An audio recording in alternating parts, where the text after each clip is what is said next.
Eu prefiro não dizer meu nome, até porque o que vou contar aqui é algo que, até hoje, ainda me arrepia profundamente. Não quero que ninguém venha atrás de mim para confirmar os detalhes. Isso aconteceu em uma cidade qualquer do interior do Brasil, mas que, para simplificar, vou chamar de Santa Vitória. Era dezembro, perto do Natal, e eu havia reservado um Airbnb para passar alguns dias de férias. A ideia era descansar, fugir da rotina e, quem sabe, curtir um pouco a tranquilidade de uma cidade pequena. Cheguei lá numa sexta-feira à tarde, por volta das 16 horas, o sol já começava a descer no horizonte, tingindo o céu com um tom laranja avermelhado. A casa era linda, pelo menos à primeira vista. Era uma construção antiga, mas bem cuidada. Tinha aquele charme rústico que a gente vê em fotos de revista. Paredes de tijolos aparentes, janelas de madeira pintadas de branco e um pequeno jardim na entrada. Mas havia algo estranho que me incomodou assim que desci do carro. Talvez fosse o silêncio. Mesmo estando em uma área mais afastada, era um silêncio que parecia denso, pesado. A anfitriã me recebeu rapidamente. Uma senhora idosa que, curiosamente, não quis me mostrar o interior da casa. Apenas entregou as chaves com um sorriso apressado, dizendo: "Aproveite sua estadia. Qualquer coisa, estarei por perto." E então ela foi embora. Achei estranho, mas relevei. Entrei na casa com minha bagagem e, de início, tudo parecia normal. O cheiro de madeira antiga era acolhedor e a decoração tinha aquele estilo retrô que eu tanto gosto. Foi quando subi ao segundo andar que a sensação de desconforto começou a se intensificar. O corredor tinha um carpete vermelho desbotado que parecia abafado, e as paredes estavam decoradas com quadros antigos, retratos de pessoas que eu nunca tinha visto, mas não eram fotos comuns. Havia algo perturbador nos olhares daquelas pessoas. Era como se me seguissem, não importa aonde eu estivesse no corredor. Um arrepio correu pela minha espinha, mas tentei rir de mim mesmo. É só impressão. Você está cansado da viagem, pensei. Escolhi o quarto principal, que era grande, com uma cama de madeira maciça e um armário antigo com espelhos nas portas. Deixei minhas coisas lá e desci para preparar algo para comer. O resto da noite foi tranquilo, pelo menos até eu deitar. Eram cerca de 23 horas quando decidi dormir. Foi nesse momento que tudo começou a sair do controle. Acordei no meio da madrugada com um som estranho. Era como se alguém estivesse andando no andar de cima, mas isso era impossível, já que eu estava sozinho na casa. Sentei na cama, paralisado, tentando ouvir melhor. Os passos continuaram, indo e vindo, lentamente, como se a pessoa estivesse deliberadamente tentando não fazer muito barulho. Meu coração disparou. Peguei meu celular e olhei as horas. 3h13 da manhã. Aquele horário já tinha algo de perturbador, e tudo dentro de mim gritava para sair dali. Mas fiquei. Decidi subir para verificar. Peguei uma lanterna que tinha levado na bagagem e comecei a subir os degraus. Cada passo que eu dava fazia o chão ranger de forma estranha, como se a casa estivesse viva e reclamando da minha presença. Quando cheguei ao corredor, o som dos passos cessou. Estava tudo incrivelmente silencioso, mas o ar parecia pesado, quase irrespirável. Olhei para os quadros nas paredes e juro que os rostos pareciam ainda mais distorcidos, como se estivessem sorrindo de maneira macabra. Entrei no quarto de hóspedes, de onde parecia ter vindo o som. Não havia ninguém, mas a janela estava aberta, balançando lentamente com o vento. Algo me fez olhar para o espelho no canto do quarto, e foi aí que meu sangue gelou. Não havia nada no reflexo. Nada, além do quarto vazio. Eu simplesmente não estava lá. Desci correndo, meu coração disparado, e decidi passar o resto da noite na sala, com todas as luzes acesas. Fiquei sentado no sofá, olhando fixamente para a porta da frente, esperando que amanhecesse. A cada minuto, parecia que o tempo se arrastava. Quando finalmente o céu começou a clarear, peguei minhas coisas e decidi ir embora. Enquanto colocava as malas no carro, percebi que a senhora que me recebeu estava parada no portão observando. Ela tinha aquele mesmo sorriso estranho, mas não disse nada. Entrei no carro e acelerei, sem olhar para trás. Dias depois, decidi pesquisar mais sobre aquela casa. Descobri que, há muitos anos, uma família inteira havia morrido ali, em circunstâncias nunca explicadas. Dizem que o pai enlouqueceu e atacou todos antes de tirar a própria vida. Depois disso, ninguém conseguiu morar lá por muito tempo.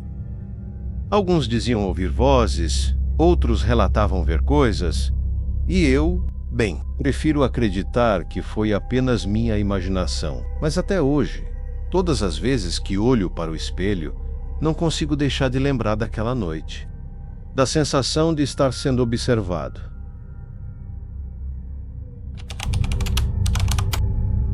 Eu prefiro não revelar meu nome, e quando você terminar de ouvir o que tenho para contar, vai entender o porquê. O que aconteceu comigo ainda é uma ferida aberta, algo que, mesmo anos depois, continua me atormentando. Só de pensar, sinto como se um peso esmagasse meu peito, me impedindo de respirar.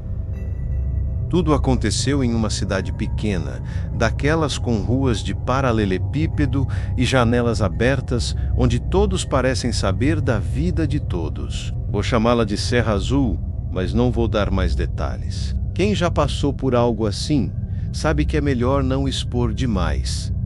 Era um feriado prolongado de novembro. O calor estava começando a tomar conta, típico do interior do Brasil, e eu queria um lugar para descansar, longe do barulho da cidade grande. Depois de uma busca rápida, encontrei um anúncio no Airbnb. Uma casa de campo isolada, cercada por uma paisagem bucólica e silenciosa, perfeita para recarregar as energias. As fotos mostravam uma casa antiga, mas bem preservada, com grandes janelas de madeira e um belo jardim na frente. A diária era surpreendentemente barata, mas eu não pensei muito sobre isso. Afinal, quem recusaria uma oportunidade como aquela? Cheguei a casa por volta das 15 horas de uma sexta-feira ensolarada. A estrada até lá era estreita e cheia de curvas, ladeada por árvores tão densas que mal permitiam a passagem da luz. Quando finalmente avistei a casa, senti um misto de alívio e curiosidade. Era exatamente como nas fotos, mas ao vivo parecia. Não mal cuidada, mas como se guardasse memórias demais entre aquelas paredes. A anfitriã, Dona Nair, era uma senhora de idade avançada, com cabelos brancos presos em um coque e um olhar que me fez hesitar por um segundo. Ela me recebeu no portão com um sorriso, mas havia algo no jeito dela que me deixou inquieto. Talvez fosse o fato de que ela evitava me olhar diretamente nos olhos. Aproveite a casa. Qualquer coisa, me chame pelo telefone. Tá, moro aqui perto, disse ela antes de desaparecer pelo caminho de terra que levava ao vilarejo.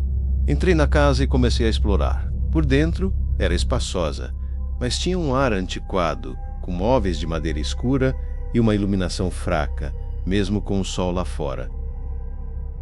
O corredor principal era decorado com quadros de paisagens e algumas fotografias antigas de pessoas que pareciam ser membros da família que havia morado ali.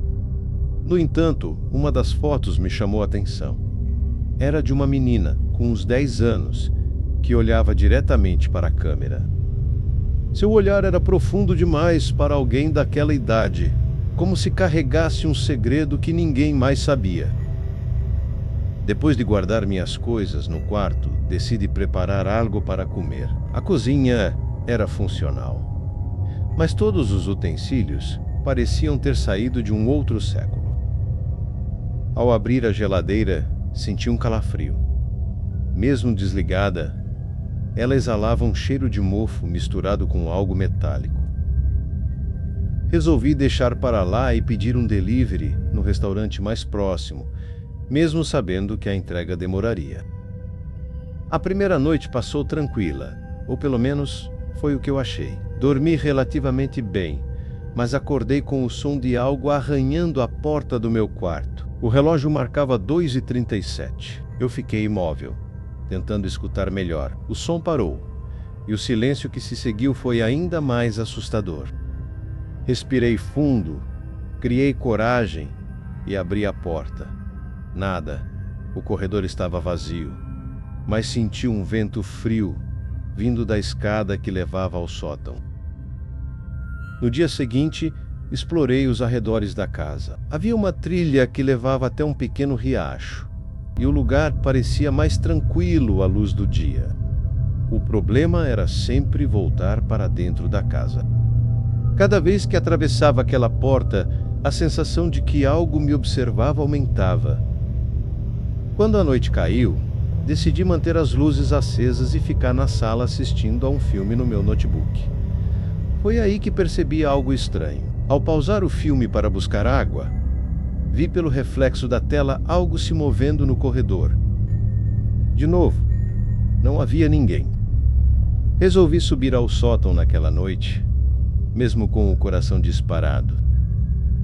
A escada rangia a cada passo, e o cheiro de madeira envelhecida enchia o ar. Quando empurrei a porta do sótão, minha lanterna iluminou um espaço cheio de caixas velhas e móveis cobertos por lençóis. Mas o que me chamou a atenção foi uma boneca de pano, sentada no centro, em cima de uma cadeira. Ela estava desgastada, com um dos olhos de botão quase caindo, mas o mais perturbador era que parecia ter sido colocada ali recentemente. Não havia poeira embaixo dela, ao contrário do resto do sótão. Peguei a boneca e desci com ela, talvez para provar para mim mesmo que não havia nada de errado. Deixei-a na mesa da sala e fui para o meu quarto. Mas, quando acordei na manhã seguinte, ela estava sentada na poltrona ao lado da cama, virada na minha direção.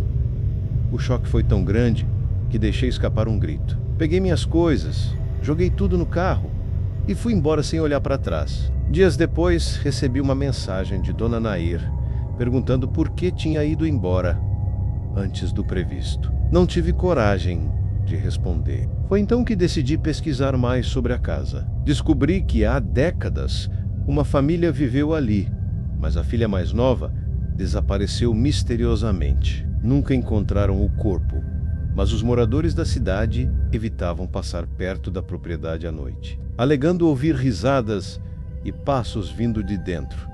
Até hoje, eu não sei o que vi ou senti naquela casa, mas sei que nunca mais aluguei nada sem pesquisar profundamente antes. E mesmo agora, quando estou sozinho em casa, sinto como se algo ainda estivesse comigo observando.